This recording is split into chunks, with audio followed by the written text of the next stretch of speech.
Há quase 6 décadas, mais precisamente a partir do ano de 1964, o Brasil viveu um dos períodos mais sombrios da sua história, deixando marcas profundas em nossa sociedade.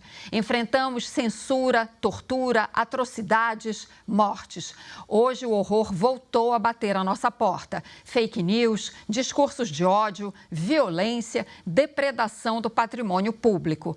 Por mais que esses temas tragam tristeza e sofrimento, é importante que jamais sejam esquecidos. Essa é a proposta da semana Passado Presente. Lembrar a brutalidade da ditadura militar e refletir sobre os ataques recentes à nossa democracia. Dessa vez, o Cine Debate traz o tema O Papel das Religiões na Luta por Direitos, baseado no filme Batismo de Sangue, de Elvésio Raton, que fala sobre a participação de membros da Igreja Católica na resistência à ditadura militar. E nós temos também a honra em receber quem fez parte desse movimento. O escritor e jornalista Frei Beto, autor do livro Batismo de Sangue, que deu origem ao filme. Para compor a nossa mesa, recebemos o professor e coordenador da Frente de Evangélicos pelo Estado de Direito, o pastor Ariovaldo Ramos. Sejam muito bem-vindos à TV Brasil. E nós vamos começar o debate trazendo o seguinte tema, né? Como eu disse na chamada, a gente tem refletido sobre ecos do passado no nosso presente. E eu quero trazer, então, para o nosso debate, começando com o Frei Beto, né, o seguinte cenário. Quando a gente teve o golpe de 64, né, parte da Igreja Católica, a direita da Igreja Católica, apoiou o golpe e, ao mesmo tempo, nós tivemos o engajamento, né, de setores também da Igreja, como o caso dos frades dominicanos, na resistência à ditadura, na luta por justiça social. Queria que, Frei Beto, que o senhor analisasse esse cenário para a gente e se isso, de uma certa forma, né, essa dualidade, é claro que isso tem nuances, mas se essa dualidade, né, da atuação da Igreja Católica, se isso reverbera até hoje entre nós de uma certa forma. Bem, Cristina, obrigado por esse diálogo, a TV Brasil, aquele que nos acompanha, o Ariovaldo, meu companheiro de muitas lutas e na fé, libertadora. Eu tive, mero ocaso da história, da vida, eu tive o privilégio de participar das reuniões da CNBB em 1964. Eu era dirigente nacional da Ação Católica Brasileira e fazia parte, né, do corpo de dirigentes, representava a Juventude Estudantil Católica. E me lembro bem de uma reunião dos bispos do Brasil, no convento do Cenáculo, no Rio de Janeiro, quando houve uma forte discussão se deveriam ou não apoiar o golpe militar. E decidiram, pela maioria, contra a opinião de Dom Helder Câmara, de que apoiariam sim, porque o golpe havia sido uma bênção de Nossa Senhora Aparecida e livrado o Brasil da ameaça comunista. Depois do AI-5, em 1968, a maioria dos bispos católicos se arrependeu e passaram a fazer uma ferrenha oposição à ditadura militar, liderada aí por figuras como Dom Helder Câmara, Dom Paulo Evaristo Arnes, Dom Pedro Casaldáliga, Dom Aloysio Loscheider, Dom Ivo Loscheider e tantos outros. Então, realmente, hoje nós estamos voltando, não por parte tanto da Igreja Católica, mas por parte de outras igrejas cristãs, a um fundamentalismo religioso de caráter autoritário. E a religião é muito propícia a isso, porque quando ela é mal conduzida, ela internaliza nas pessoas aquilo que o Laboesse, no século XVI, denominava servidão voluntária. É quando se confunde a voz do padre e do pastor com a voz de Deus. E, infelizmente, nós estamos vivendo hoje, por parte da direita, das forças conservadoras no Brasil, um processo de confessionalização da política, que eu espero que seja detido pelo novo governo Lula. Espero que esse governo impeça que esse processo avance, porque é preciso preservar a laicidade do Estado e, ao mesmo tempo, evitar a partidarização das religiões. Eu já vou aproveitar, então, com o pastor Ariovaldo. Eu queria que o senhor falasse também um pouco do papel de lideranças evangélicas na resistência à ditadura, mas já quero trazer para o presente essa discussão, aproveitando, então, isso que o Frei Beto falou, né, desse crescimento do fundamentalismo religioso, né, e as consequências disso na nossa sociedade. Olá, é um privilégio estar com você, Cristina, com o Beto, Frei Beto, um amigo de longa data e de muitas lutas. É um privilégio participar desse momento. De fato, nós, evangélicos, estivemos muito perto de tudo que aconteceu no Brasil no passado.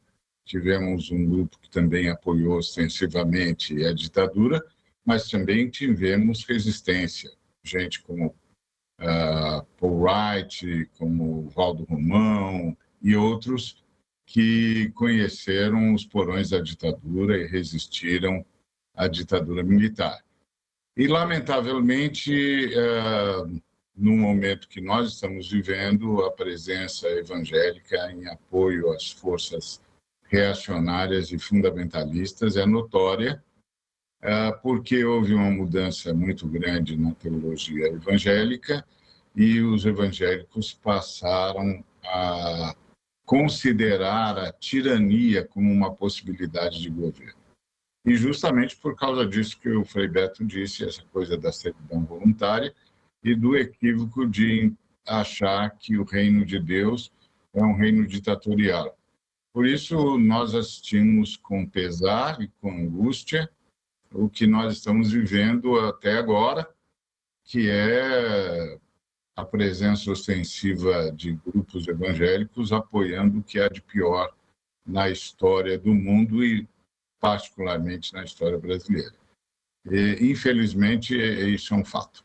Eu queria trazer aqui, para aprofundar ainda mais esse ponto da nossa conversa, né? Na época da ditadura, né?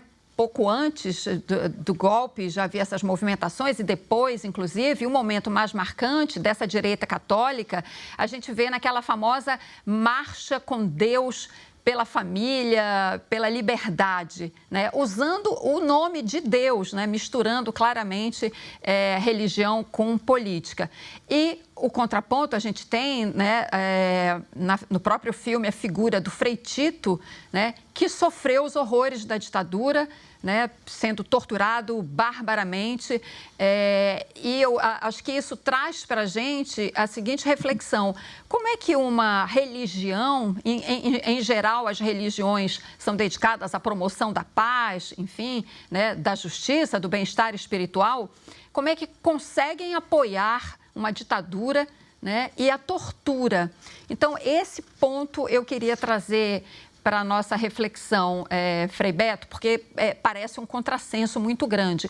Como é que uma religião, a religião católica especificamente, né, apoiou um governo que defendeu a tortura, que usou a tortura, né, como prática de Estado, inclusive? Bem, de fato, Cristina, eu queria chamar a atenção daqueles que nos acompanham que o batismo de sangue é o mais realista dos filmes sobre a ditadura militar brasileira, que durou 21 anos. E até hoje nós não acertamos as contas com esse passado, né, por causa da esdrúxula lei da anistia, que inocentou assassinos e torturadores. Precisamos rever esse capítulo da história do Brasil. E quero dizer o seguinte: todos nós cristãos somos discípulos de um prisioneiro político. Jesus não morreu nem de hepatite na cama, nem de desastre de camelo numa esquina de Jerusalém. Jesus foi assassinado cruelmente sob a ordem de dois poderes políticos porque ousou, no reino de César, anunciar um outro reino possível, o reino de Deus. Na cabeça de Jesus, o reino de Deus não era algo do outro lado da vida, era algo aqui. Tanto que no Pai Nosso ele nos ensina: venha a nós o vosso reino. No tempo de Jesus não havia distinção entre religião e política. Quem tinha o poder religioso tinha o poder político e vice-versa. Agora não. Agora é preciso nós estabelecermos esse princípio de sabedoria, a não confessionalização da política e a não partidarização das religiões. Mas todos nós cristãos somos seres políticos, como dizia o velho Aristóteles, todo ser humano é um ser político. Portanto, é preciso desenvolver a política a partir da opção pelos mais pobres, pelos excluídos, pelos marginalizados. Quando um segmento religioso, como apontou o pastor Ariovaldo, realmente proclama a importância de um governo ditatorial, tirânico, autocrático, ou legitima com preceitos sagrados a tortura, está se desviando totalmente da proposta de Jesus. Isso não é religião, isso é o uso, a manipulação de sentimentos religiosos. Aliás, muito bem denunciado por Jesus em relação aos fariseus e escribas do seu tempo, no capítulo 23 do Evangelho de Mateus. É bom ressaltar isso. O principal conflito de Jesus não foi com aqueles que não tinham fé ou que tinham outra religião. Foi com aqueles que comungavam da sua mesma religião. E é o que nós temos que fazer hoje, denunciar essa manipulação indevida, criminosa do nome de Deus para legitimar atrocidades que são totalmente condenadas pela Bíblia, pela palavra de Deus. Pastor, aproveitando novamente aqui a deixa do Frei Beto, quando se fala de igrejas evangélicas, a gente está falando de um universo bastante amplo, né? São várias denominações, enfim. E nós vemos hoje algumas dessas igrejas, né? Com essa relação, com esse vínculo político partidário. Eu queria que o senhor analisasse um pouco isso, até explicasse mesmo para a nossa audiência, né, esse cenário tão diverso, né, nesse universo das igrejas evangélicas, né, e fizesse uma diferenciação entre aquelas, né, com vínculos partidários e aquelas que não, que estão dedicadas de fato, né, à atividade religiosa, à promoção da paz, enfim, da justiça social. Queria que o senhor traçasse um pouco esse cenário para a gente. Houve uma mudança crucial na teologia evangélica nos últimos 30, 40 anos. Surgiram duas pregações. A pregação da prosperidade, que sacralizava o capitalismo, e a pregação da batalha espiritual, que sacralizava o poder em favor do bem contra o mal. Portanto, bastante maniqueísta, e o mal passa a ser identificado nas estruturas políticas ou quaisquer outras, inclusive religiosas, que na cabeça dessa gente se opusesse a Deus de alguma maneira. E aí o mal precisava ser debelado também de forma institucional. Essa foi a mudança crucial na teologia. Antigamente, a gente entendia o mal como um incidente na vida do ser humano, e se a gente se deparasse com ele, a gente simplesmente ajudava o ser humano a se libertar disso.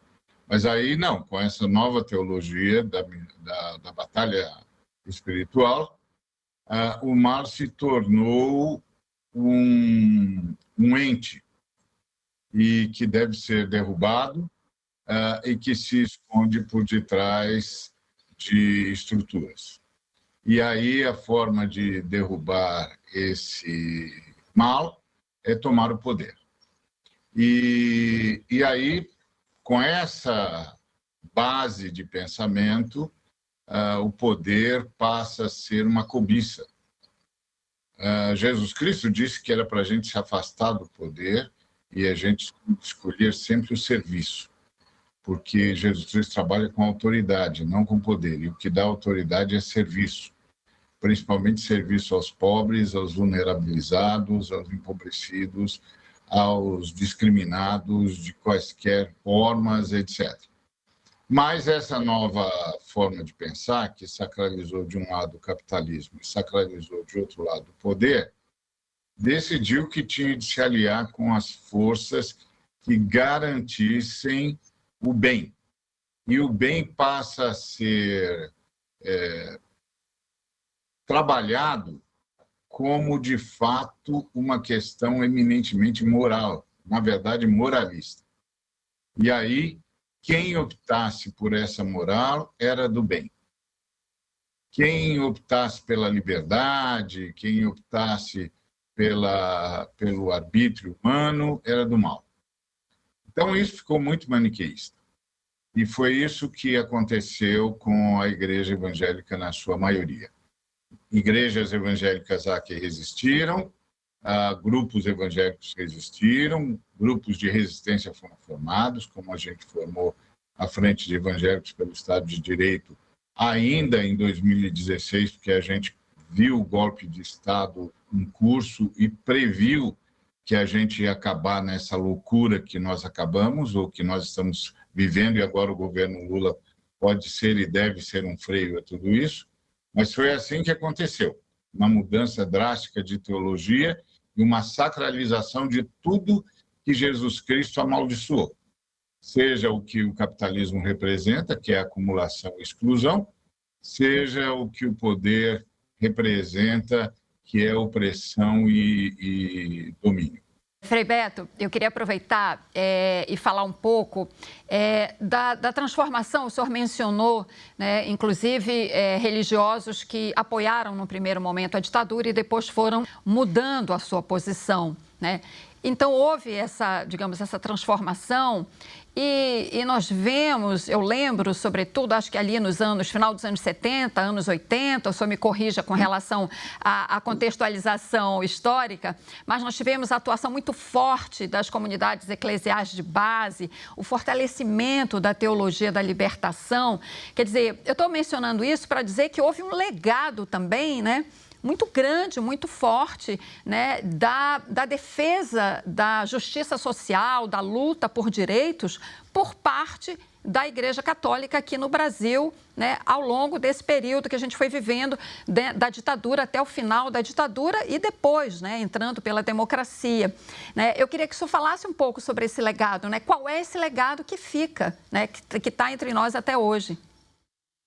De fato, Cristina, a Igreja Católica, a partir do AI-5, ela tomou uma posição majoritariamente contra a ditadura. E como era a única instituição nesse país para a qual os generais não podiam nomear um general da reserva para presidi-la, então ela tinha uma relativa liberdade de atuação. E por isso ela começou a ser sumamente reprimida, com assassinatos de sacerdotes, como o padre Henrique Pereira Neto, no Recife, com sequestro de bispos, do Adriano Hipólito, em Nova Iguaçu, com muitas outras formas de perseguição e a prisão dos frades dominicanos, que foram condenados por 4 anos, acusados injustamente de terrorismo. Inclusive o senhor, né, que esteve preso. Inclusive eu, que narro aí no Batismo de Sangue, no Diário de Fernando, nas minhas cartas da prisão, enfim, eu tenho aí 4, 5 livros sobre esse período. E a Igreja, então, assumiu uma posição muito corporativista, por um lado, de defender os seus membros, mas, por outro lado, ela foi reevangelizada pelas comunidades eclesiais de base, como você disse, da qual o melhor fruto foi a teologia da libertação. E todo esse processo deu uma grande renovação na Igreja Católica aqui no Brasil, mas, infelizmente, depois a Igreja Universal, a católica, foi atropelada por 2 pontificados conservadores, o de João Paulo II e o de Bento XVI, que duraram 34 anos. Felizmente, agora nós temos o Papa Francisco, que está muito alinhado, muito identificado com a nossa proposta de uma sociedade democrática e de uma igreja voltada para os direitos dos mais pobres e a defesa da natureza, do meio ambiente. E creio que isso é um momento importante para livrar a Igreja Católica desses pequenos segmentos fundamentalistas que nós ainda temos, né? Sacerdotes e bispos que aprovam tortura, que sonham com um governo militar voltando ao Brasil, primeiro porque são manipulados, segundo porque não tem nenhuma consciência histórica das atrocidades ocorridas durante 21 anos de ditadura militar, de 64 até 1985. A gente já vai caminhando para o final. Eu queria uma reflexão final de vocês. Começo com o pastor Ariovaldo. Diante de tudo isso que a gente conversou, o fundamentalismo, né, a vinculação partidária, enfim, a associação com projetos políticos e essa defesa, né, da ditadura, da tortura, do autoritarismo, eu queria uma reflexão de vocês sobre o seguinte: como é que se constrói uma cultura de paz, de defesa da paz, de respeito aos direitos humanos, de compromisso com a justiça social, né? E que isso, incluindo, obviamente, nisso, o respeito à liberdade religiosa, né? O respeito a todas as religiões. Nós falamos aqui basicamente da Igreja Católica e das igrejas evangélicas, né? Mas é importante a gente refletir também sobre as outras religiões, as de matriz africana, tão perseguidas, né, nos últimos anos, enfim, a religião judaica, né, para que todos possam exercer livremente a sua crença e a sua fé. Como é que a gente constrói, né, essa cultura de respeito às religiões, à justiça e à paz? Pastor, começando pelo senhor. Bom, primeiro, fazendo uma escolha consciente pela democracia e pela liberdade. E uma escolha consciente pela valorização do direito do ser humano como um todo, independentemente de sua origem, de sua confissão de fé. Isso tem de ser um compromisso de fé, um compromisso de vida, um compromisso de engajamento para toda a história. Isso em primeiro lugar. Segundo lugar, entender que não vai haver liberdade, não vai haver democracia se não houver justiça social, se não houver resgate do ser humano empobrecido, inviabilizado pelo sistema econômico opressor, se não houver recuperação do direito da mulher e do direito de todo ser humano à dignidade. Isso para mim é basilar. A partir daí a gente começa a retomar a história. As igrejas precisam entender que nós somos agentes da paz.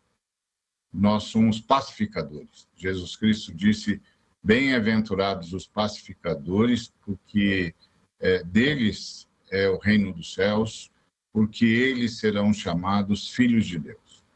Então, nossa missão na história é levar os homens a celebrar a paz. Mas lembrar sempre que, para nós, a paz tem como fundamento o direito. Não é trégua, não é conciliação e não é subserviência. É o primado do direito. Então, só haverá paz, e é essa paz que nós queremos, quando o primado nos relacionamentos for o direito. O direito como uma agenda incontornável. Por isso, a construção, obviamente, passa pela formação. E, nesse sentido, é preciso recuperar as teologias que têm compromisso com os empobrecidos, com os injustiçados, com os exilados da história.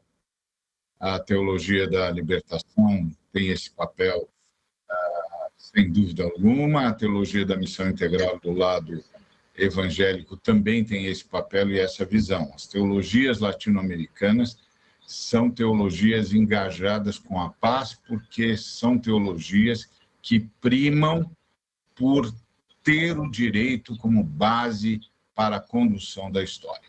Frei Beto, faço aqui a mesma pergunta, né? Por onde se caminha para construir essa cultura de paz e de democracia e de respeito a todas as religiões? Bem, primeiro eu queria lembrar que Deus não tem religião. A religião é um fenômeno cultural humano.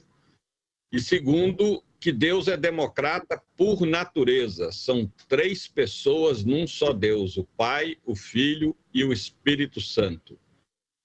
E lembrar que nós temos que fazer um trabalho educativo desde as escolas, desde as creches, em relação ao respeito à diversidade religiosa. Não só em relação a todo tipo de diversidade, mostrando que as diferenças não podem se tornar divergências. Há intolerância religiosa, mas nós não podemos, do nosso lado, falar em tolerância religiosa. Nós temos que ter respeito. Tolerância é uma palavra que soa mal, porque ela é sinônimo de suportar. Não se trata de suportar aquele que tem outra religião, trata de respeitar a autonomia, a liberdade religiosa dele. E todas aquelas religiões que fazem um bem, que promovem a solidariedade, o amor, são fundamentais para a construção de um mundo melhor. E isso, então, deve ser feito por uma educação não só nas igrejas, mas também por uma educação laica. É muito importante, na sala de aula do Brasil, não haver, na escola pública, uma confessionalização do ensino, mas que haja o ensino de todas as religiões que vigoram no Brasil. É preciso que crianças e adolescentes saibam não só o que é catolicismo, protestantismo, evangélico. Então, o respeito a todas as religiões, sejam elas cristãs, sejam elas islâmicas, candomblé, macumba, santo daime, enfim, todas as religiões que vigoram no Brasil merecem o nosso completo e total respeito. Bom, nosso programa chegou ao fim, o nosso debate. Eu agradeço imensamente a participação do Frei Beto, do pastor Ariovaldo Ramos e agradeço especialmente a você que nos acompanhou até aqui. Você fica agora com o filme Batismo de Sangue, de Elvésio Raton. Uma boa noite, até amanhã.